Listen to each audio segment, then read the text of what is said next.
Salam sejahtera untuk kita semua. Pelajaran Sekolah Sahabat dengan tema utama Misi Allah, Misi Saya. Pelajaran ketiga, Panggilan Allah untuk Misi. Rabu, 18 Oktober. Gereja mula-mula dan berbagai zona nyaman.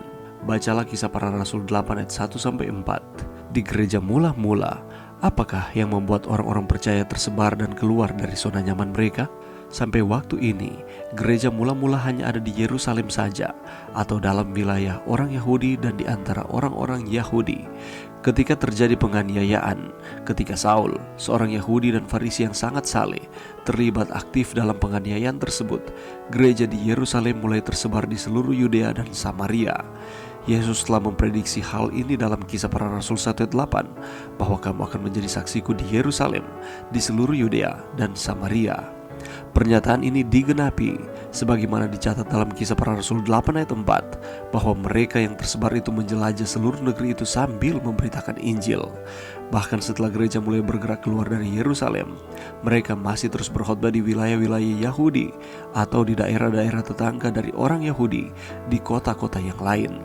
Kisah Para Rasul 11 ayat 9 mengindikasikan bahwa gereja tersebar di seluruh Fenisia atau Lebanon dan Siprus. Tetapi para murid belum berada pada tahap memberitakan pekabaran itu kepada orang lain selain daripada orang Yahudi saja. Para murid Yesus dan juga gereja mula-mula tidak memiliki tujuan untuk melihat orang di luar Yahudi, tetapi hanya orang Yahudi untuk datang kepada Tuhan. Mereka masih memiliki pandangan-pandangan yang sempit terhadap misi dari gereja yang seharusnya. Petrus, seorang murid Yesus dan salah satu tokoh penting di gereja mula-mula, menolak untuk membawa pekabaran Injil kepada orang bukan Yahudi, bahkan setelah Paulus mulai melakukan hal tersebut. Petrus dikenal sebagai rasul bagi orang-orang yang disunat, atau yaitu orang Yahudi, dan Paulus seorang rasul untuk orang-orang kafir. Pada awalnya, bahkan Petrus tidak mau terlihat bersama-sama dengan orang-orang bukan Yahudi. Tetapi Allah menggerakkan Petrus untuk keluar dari zona nyamannya dan mengubah hatinya. Dia mulai belajar tentang apa yang sebenarnya terkandung dalam amanat Injil dan apa yang ingin dicapai oleh kematian Yesus bagi seluruh dunia. Bacalah Kisah Para Rasul 10 ayat 9-15, 28 dan 29. Pekabaran apakah yang diberikan Tuhan kepada Petrus dan bagaimana pada zaman ini kita harus mengaplikasikan prinsip ini dalam pekerjaan misi? Pelajaran yang bisa kita dapatkan pada saat ini, kalau kita melihat di dalam kehidupan kerohanian dari umat-umat Tuhan di gereja yang mula-mula, iman mereka kepada Tuhan sangatlah kuat. Oleh karena mereka menjadi saksi langsung melihat bagaimana Yesus yang adalah Allah pernah datang ke dunia. Yesus mati untuk menebus manusia dari kesalahan, dan mereka melihat Yesus telah bangkit dan naik ke sorga, sehingga iman mereka sangat kuat kepada Tuhan. Tetapi ada masalah yang terjadi pada waktu itu, di mana cara berpikir mereka bahwa umat-umat Tuhan hanyalah orang Yahudi saja. Itulah sebabnya di antara murid-murid Yesus ada yang hanya mau mengabarkan akan Injil keselamatan kepada sesama bangsa mereka, atau hanya kepada orang-orang Yahudi saja, dan mereka mengabaikan untuk mengabarkan Injil kekal kepada orang yang bukan Yahudi. Di dalam Kisah Para Rasul 1 ayat 8 di sana dikatakan bahwa kamu akan menjadi saksiku di Yerusalem, di seluruh Yudea dan Samaria. Dan pernyataan ini digenapi sebagaimana yang dicatat di dalam Kisah Para Rasul 8 ayat 4, bahwa mereka yang tersebar itu menjelajah seluruh negeri itu sambil memberitakan Injil. Jadi di gereja mula-mula mereka menjalankan misi yang diberikan Yesus kepada mereka, tetapi mereka hanya mau menjalankannya di zona nyaman mereka. Bahkan contohnya Petrus, seorang murid Yesus dan salah satu tokoh penting di gereja mula-mula, dia menolak untuk membawa pekabaran Injil kepada orang yang bukan Yahudi.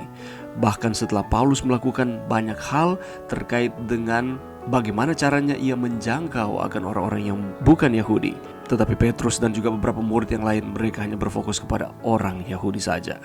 Dan pada akhirnya Allah menggerakkan Petrus untuk keluar dari zona nyamannya dan mengubah akan hatinya bahwa keselamatan itu bukan hanya kepada orang Yahudi, tetapi juga kepada bukan orang Yahudi. Berita keselamatan itu harus disampaikan kepada semua orang. Sehingga Petrus mulai belajar tentang apa yang sebenarnya terkandung dalam amanat Injil dan apa yang ingin dicapai oleh kematian Yesus bagi seluruh dunia, bahwa Injil keselamatan itu harus disampaikan kepada semua orang. Oleh sebab itu, sebagaimana pengalaman dari gereja mula-mula, demikian pula dengan kita yang hidup di akhir zaman ini sebagai umat-umatnya. Janganlah kita terjebak di dalam zona nyaman.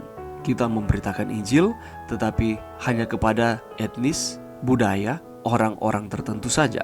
Tetapi dari pengalaman ini dapat kita ambil pelajaran bahwa kita harus sampaikan kabar baik keselamatan ini kepada setiap orang, sesuai dengan karunia kita masing-masing, sehingga kita dapat mengimplementasikan Kisah Para Rasul 1 ayat 8, yaitu kita akan menjadi saksi Allah di Yerusalem, di Yudea, dan Samaria, dan bahkan sampai ke ujung-ujung bumi. Mari kita menjadi saksi Tuhan di mana saja kita berada, karena Allah melalui anaknya Yesus datang ke dunia ini untuk mencari dan menyelamatkan yang hilang. Demikian pula kita sebagai umat-umatnya, mari kita menjalankan misi yang telah dipercayakan Allah kepada kita. Mari berdoa. Terima kasih Tuhan atas firman-Mu pada saat ini. Bantu kami Tuhan untuk kami dapat keluar dari zona nyaman kami. Kami dapat menyampaikan akan kabar baik keselamatan ini kepada semua orang yang kami temui, sesuai dengan karunia kami masing-masing. Ini doa kami Tuhan di dalam nama Yesus. Amin.